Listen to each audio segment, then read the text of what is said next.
If you know someone that it seems like their marriage is highly conflicted, you can feel that something's off, but you know you can't come right out and say it, please forward any of my videos to her that might fit for her situation. Those of us stuck in this mind lock, we are blind to the difference of the attention we receive from a male. We can't tell the difference between abuse and love. We think our marriage is normal. I used to believe that all marriages had their own special blend of toxic pain, and this just happened to be mine. It's not true, and I want to help heal broken feminine hearts so that my sisters in Christ can get whole and strong. There's two possible outcomes when a wife heals. She'll bring a feminine embodiment to their difficult marriage, and it eases the tension that's created because of her living in her masculine nature. Or she'll discover she's actually married to a dangerous man, but now she'll be safe to grow in her boundaries and build her confidence, and that wolf in sheep's clothing will be gray rocked out of the marriage. A narcissist cannot abide a strong, healthy, whole woman. So today I'm going to continue talking about how and what I learned about anhedonia. I ended part one with saying that a dangerous man is pathologically envious of your bright personality.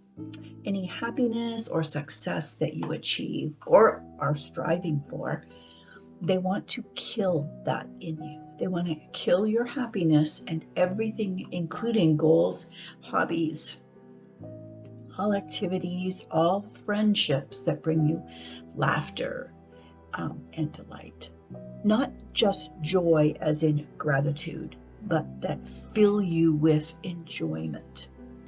Sadly for me, that included our children, but that's for another video.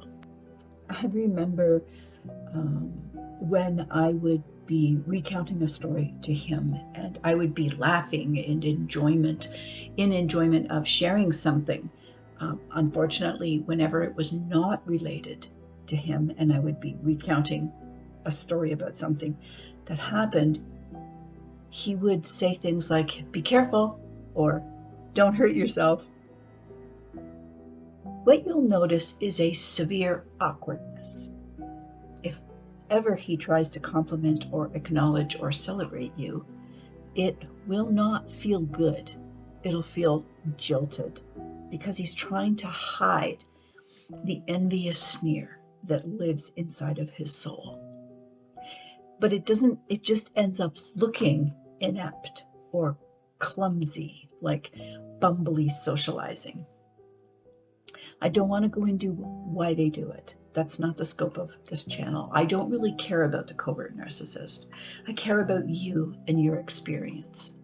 I care about helping you to recognize the patterns of behavior that will open your eyes so you can see if your husband is a dangerous man like mine was. I care about why you're allowing him to target you. I care that you discover how your heart is broken and why and when it happened to you, so that you can start to heal, and in your full feminine power, you can resist being consumed with exquisite grace and dignity. Your happiness and joy won't be siphoned out of you anymore, and it will be kept safely within your rich, beautiful, well-boundaried heart. If you're married to a dangerous man, your body's normal temperature is already preset to high alert. This means you always have high levels of cortisol running through your veins because of being in your sympathetic nervous system. When you live in this fight or flight system, it's impossible to get a bead on how things feel in your sphere. I don't mean it's because you're not trying hard enough. It's humanly impossible. God didn't design your body to relax when it's terrified. You cannot feel with that much cortisol flooding your body. That means as a female, you've been cut off from your most powerful mode of operation. A dangerous man knows how to scare you so that your body goes into high alert so that you are at a disadvantage. Imagine you're swimming and you see a shark fin. Put yourself in that situation. It's obvious, right? Scary, but you know where it is, what it is, and where to watch for it. Now, imagine that shark fin slowly sliding under the water and then disappearing.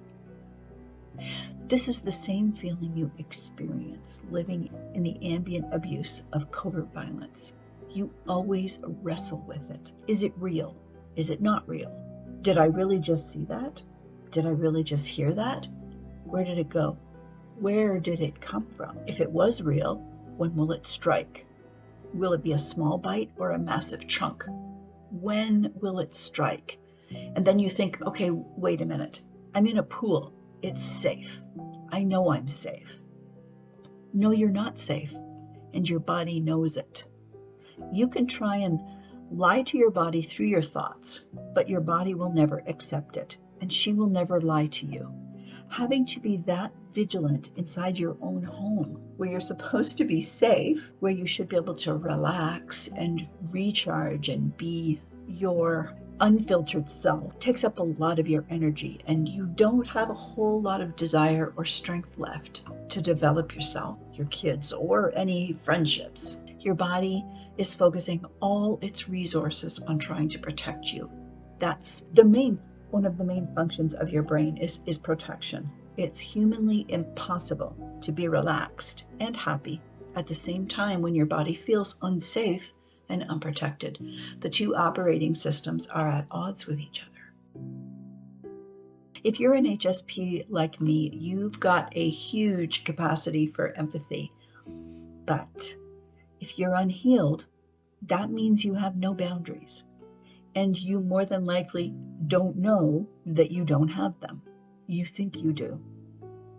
HSPs have supercharged nervous systems. That makes us like emotional sponges. To those of you that are unhealed like I was, boundaries just feel wrong to our high empathic way of being.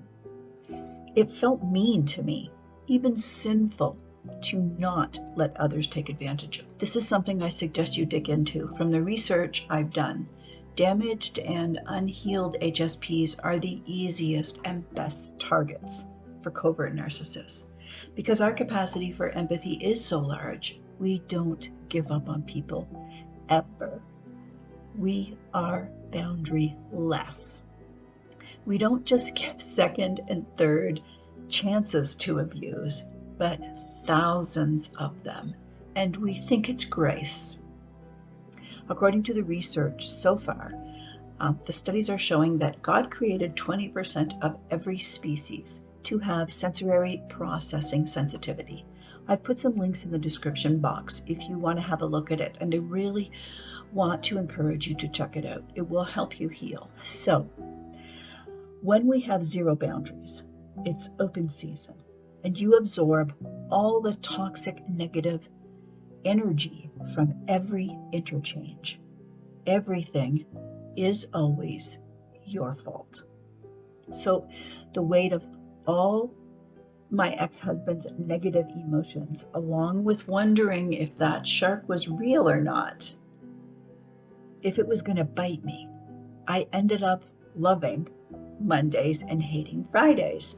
It never made sense to me, and I used to think, what's wrong with me? How bad of a wife can I be? How can you be happy when the weekend is over? I thought it was just all the extra work. I thought I was just lazy, unloving, and selfish, even though I was home educating two of our kids, doing all the domestics, and whenever he was home, he made a big deal if I didn't make 3 meals for him every day. I really thought it was me, something wrong with me. And I know if you've been married to a covert narcissist for any length of time, you also think it's you. It's not. But now, after all these years, I see it wasn't the work of 3 meals a day when he was at home. It's that they were never right enough.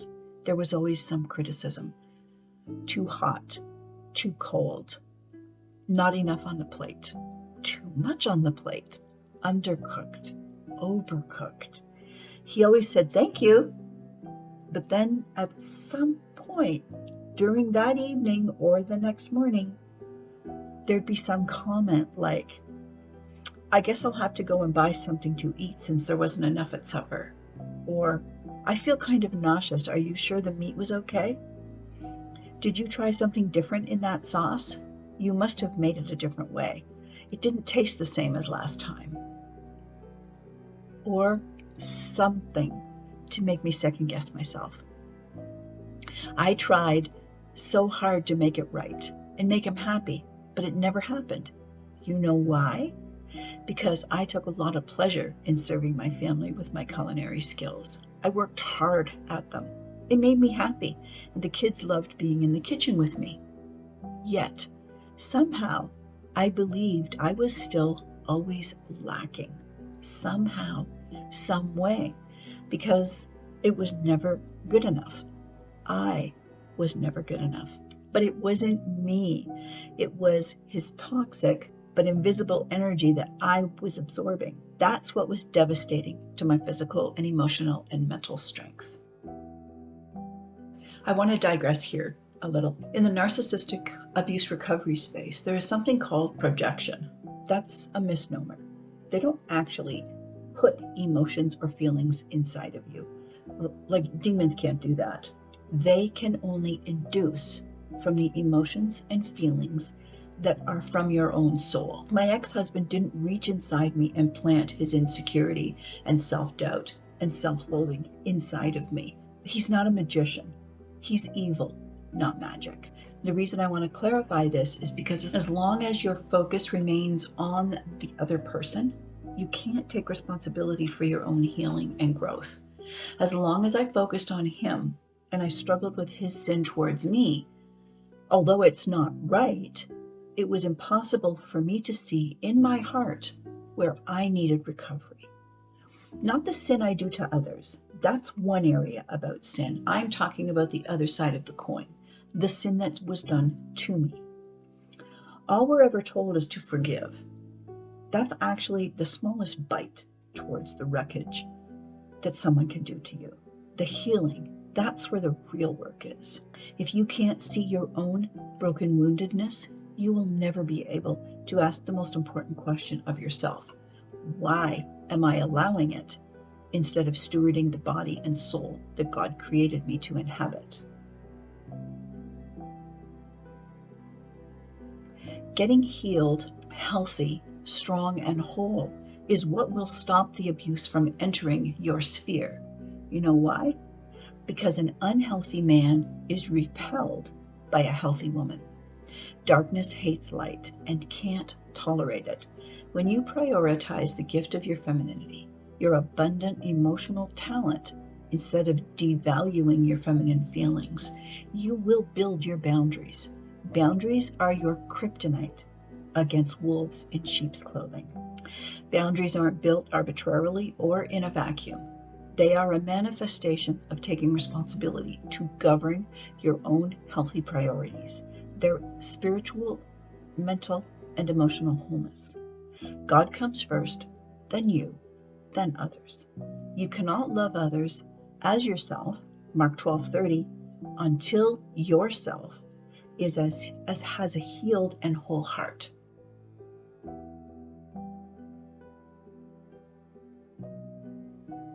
In keeping with the shark metaphor, my focus was all on the fin that had disappeared, instead of on my God-given ability to swim, instead of his love for me and his protection of me as his chosen daughter. I was consumed with what could I do to make that shark not bite me? How could I please it, to enable it to love me instead of hurting me? I did try to make him feel happy. That's what was so draining. I would pour all of my goodness and happiness and focus into him. Then he would be happy when I was drained and exhausted, because I would be easier to consume. I enabled my ex-husband to be a better shark because I was trying to please him rather than God. Well, sort of.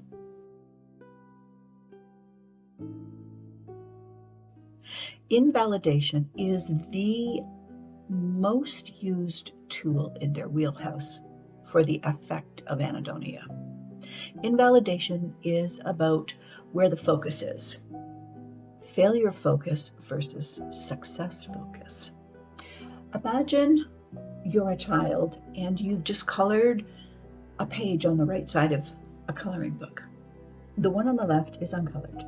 You hold the book open to show your mom, but all of her focus and words are directed towards the page that's not colored. You say, "No, this page." And she simply refuses to acknowledge what you've said and continues to talk about and focus on the page you didn't color. Again and again, you try, and with each effort, you feel more invisible and less. It doesn't feel good, so you stop, lest you disappear. The reason I use the example of a child and a parent is because of the obvious power dynamic. This is the same way a dangerous man punches you emotionally, simply invalidating anything good in you or about you by ignoring it. In every relationship, there's a power dynamic, and in marriage, the power is with the head, the masculinity. A man doesn't have a choice. This power is housed in his abundance of testosterone from God. There's only two ways a man can embody all this power. He can use it for good, or he can use it for evil. You cannot have two motivators, especially two that are in opposition to each other. It's either light or darkness. The eye is the lamp of the body. If your eye is healthy, your whole body will be full of light. But if your eye is bad, your whole body will be full of darkness. Grandiose narcissists, I call them overt because I find it easier to make the distinction between overt abuse and covert abuse. I mentioned in part 1 that I was going to explain how my light got turned off as I was learning to play piano. Piano is going to come up a few more times here on this channel because it factors in largely. Well, all music factors in for all HSPs, but for now, I'm just going to talk about my experience in the first year when I started and in the 6th year when I finally stopped playing. So, overt abuse would be something like, until you can play better, hey, would you mind only practicing while I'm at work? It's right out there in your face, a direct put down to make you feel weak, small and insecure and not confident about yourself. Dean wasn't overt, not until the final discard phase. All his strategies and methods were covert. He was much more pathological and insidious towards me. Well, all of us. I'm going to do my best to edit this piece. You're going to notice a lot of clips in and out because it's still, I've done a lot of healing, but it is still triggery, very triggery for me, and I get emotional and I get sidetracked easily when I recount this experience. So I'm going to do my best to make it smooth for you. In the beginning, I practiced a lot. I loved it. It made me very happy to see that I could actually learn. Yep, I thought I didn't possess the ability to learn anymore. So I was overjoyed when I was able to feel my brain stretching to remember. It is a feeling of extreme elation. I would feel a tickle in my belly and a warmth that would radiate through me. I would start to laugh, and then there would be tears. This happened on and off for the first year. I experienced that cycle a lot in the beginning. It was less by the end of the first year, and I still have those feelings when I progress. They're just easier to deal with now because I've done some healing work on my journey and they don't overwhelm me, and I can enjoy that feeling of pure happiness in learning. So I practiced 2 times in the morning and 2 times in the evening. And about a few months in, I started to notice a feeling welling up in me when I practiced at night. I felt silly, like I was wasting time, like I really wasn't learning, but I was only pretending to learn. So I felt capable and joyful through the day when he was at work. But when I practiced at night, I made way more mistakes. And it was like I couldn't see the music or internalize what I had just practiced that very afternoon. I know now that's brain fog, but I didn't know that then. I thought it was just me. I was either being self-conscious about learning from a child's book, and this is a common indicator of trauma. Embarrassment and shame are mutual threads linked to childhood trauma. It's not pride or lack of humility. Please don't believe that. That's what I believe. I had wanted to learn piano for fun. Well, since I was a little girl, I've always wanted to learn to play piano, and now I was doing it, but it had become unfun to practice at night. So I stopped, and I increased my practice time throughout the day. It felt great, and it went on that way for the next 5 years. For clarity, I did practice occasionally when he was at home, and if I was honest, I did that because I was hoping to receive some encouragement or acknowledgement. Something, but it never happened. I still hadn't connected the dots. I thought it was me being selfish for wanting encouragement. As an aside, my daughters never received compliments or encouragement when they practiced either. Well, from me they did, not from him. Only when, hear me now, this is important, only at recitals, when other people were around, did he acknowledge their compliments. I pointed it out, and that was a mistake. It brought lots of heat, not just to me, but also on them too. Lots of darvo and fights. So obviously I stopped. And also, I didn't connect the dots. I didn't know there was such a thing as darvo, even though that's what I was living in. Remember, as a victim, you don't possess the vocabulary to articulate what you're experiencing. You don't develop that until you're awake to the truth. So for the next 5 years, my repertoire of pieces increased. So did my skill and my enjoyment of it. Then, in the 6th year, I started to practice at night again. And again, if I'm being honest, there was still a small part of me that hoped for some kind of validation or acknowledgement from him. But it never happened. Something else did, though. I got that same icky feeling, but it was exponentially worse than I remembered it happening in that first year. So I stopped practicing at night again. And he said out of the blue, "Why don't you practice at night? I like to hear the piano." I was so happy, confused, but still not able to connect the dots, right? So the next night, I did practice.